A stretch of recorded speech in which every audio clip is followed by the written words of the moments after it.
Bing bong boom ba bang. Type of shit amount you wouldn't understand. The type of shit amount you wouldn't understand.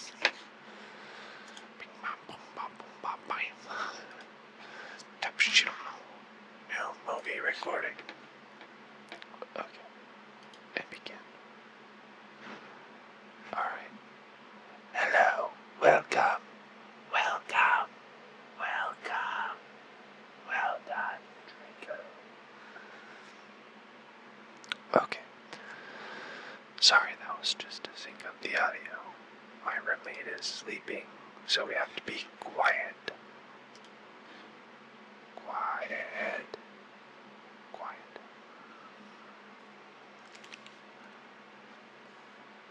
So, what I realized, I'm in the middle of reading The Power of Now by Eckhart Tolle. You guys should read it, it's a good book. And I had this realization that all of the books that I've read about self-help are pretty much just all ways to alleviate pain. And like, as you learn all of these different skills for coping with pain, you experience less pain and you experience more joy. And as I pick up more and more skills, I get happier and happier. But it's not like I'm acquiring anything. It's like I'm actually like shedding things that don't actually protect you from your reality. So, The Power of Now, this whole book, the whole reason that he wrote it is because suffering all takes place either in the past or in the future. And I know this is probably flipped on the screen, so maybe I should have done past and future. Anyway, sorry, I'm watching myself film this and it's confusing me. My right hand goes up, but then it does the left hand on the screen. Anyway, if you are spending time, like, plotting your future, and you're doing that all the time, you're missing the entire point, which is to just be alive right now. Like, there is nothing else except right now.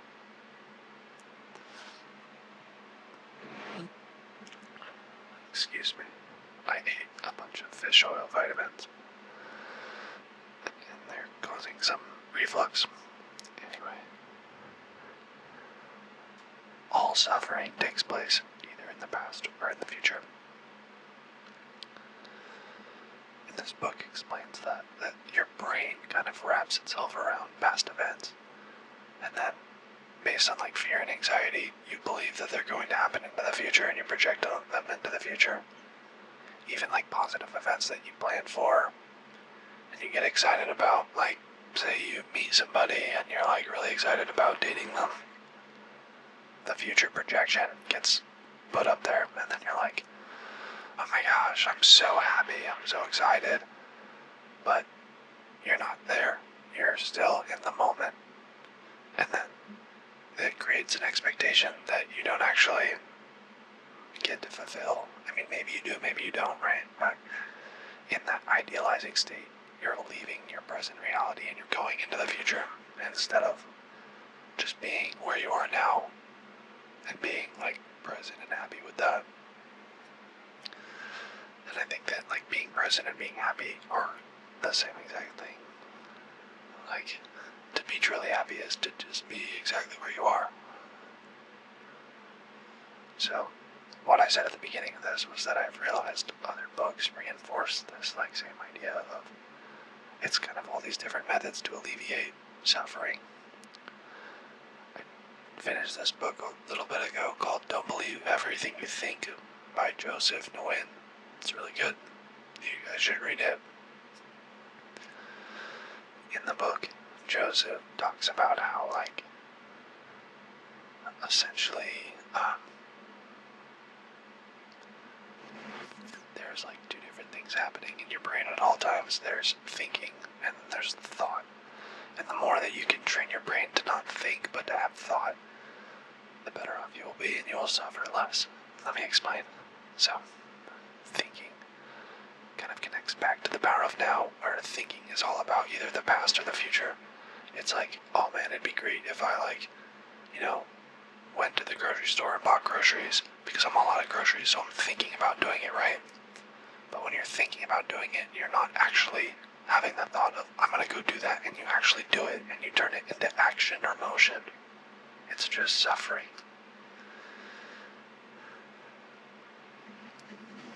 So, in the book it's kind of confusing because he splits it up into thinking and thought. But what I've done is I've split it up into thinking or motion. And thinking is all, again, it's like, oh man, it would be cool if I went and did this thing, or if I applied to this job, or if I asked this girl out, or whatever, right? Those are all thinking. So they're not actually happening. They're all projections of either things that you want to do in the future, or, they're things that happened in the past or whatever. Like, I should work out because I didn't work out the past 2 days or whatever. But thought, which is action, which is motion, excuse me, that is where the freedom is. If you're actually in motion. So for instance, making this video, I thought about making this video, and that was thinking, right? That was thinking. But the thought, the motion, the peace, the presence, the now, is actually doing it. And like right now, like you're watching this video later, right? Into the future, because I already made it, I already created it. But me, right now, in the now, I'm enjoying doing it because I'm really present with it. And I'm not thinking about the future prospect of what the video will do, or if it will perform or anything like that. But I'm just doing it. I'm just making it. I'm here now with it, and I love it because I'm present. So yeah, those are kind of the two concepts that I've taken recently. 3 concepts, I guess. The first one being that, like, the better you get at understanding the way that you suffer, and then there are, like, steps you can take to learn to suffer less. That's like step 1, is just learning. 2 is realizing that the present moment is all that we have. And 3, thinking is all based in the past or the future, and that thinking is suffering. The opposite of thinking is motion. It is action. It is peace. It is now. What you do right now, and being with it, that's the best thing you can do. I don't know if this makes any sense, but it's been making a lot of sense to me.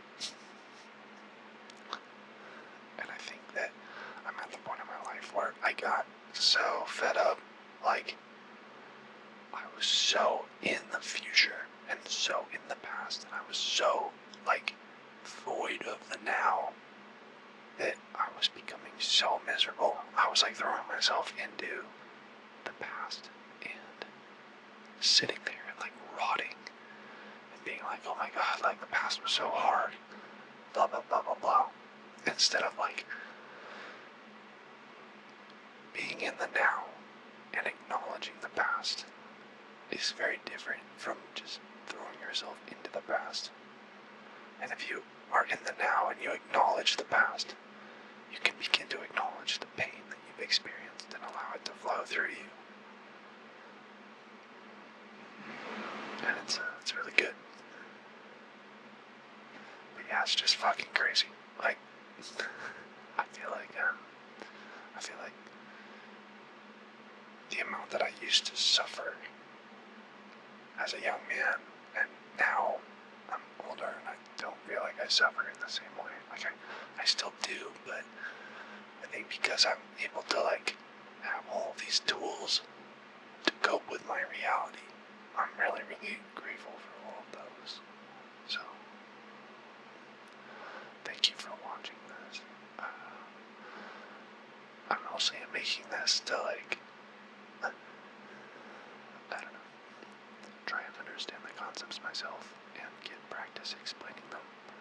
I might make another video where I don't whisper, because whispering is kind of funny. ASMR self-help. That's hilarious. What if this like popped off though, and that became what my channel was known for? Just ASMR self-help. I think that there's so many things that I like want to explore in my life, and I get so caught up in like the concept of doing them or not doing them, and I get infatuated with the idea of doing all of them instead of just trying, you know, and like actually like living. And I think that's what the internet does now, is that it makes you obsess on all these like prospective lives that you could potentially live. And it's fucked me up, man. Like, instead of just being where I am and being uniquely myself, I've been like, oh, well, I could do this or I could do this. But that's not who I am. That's not in the now. And you don't arrive at any of those unless you begin taking action, being in motion. Yeah. Anyway, I can talk about this all day. Hopefully it makes sense. I have to go to bed because I'm waking up early to go hike with my sister. I love you so much. I hope that you continue to learn. Never stop learning. That is the antidote to pain and suffering. It is learning.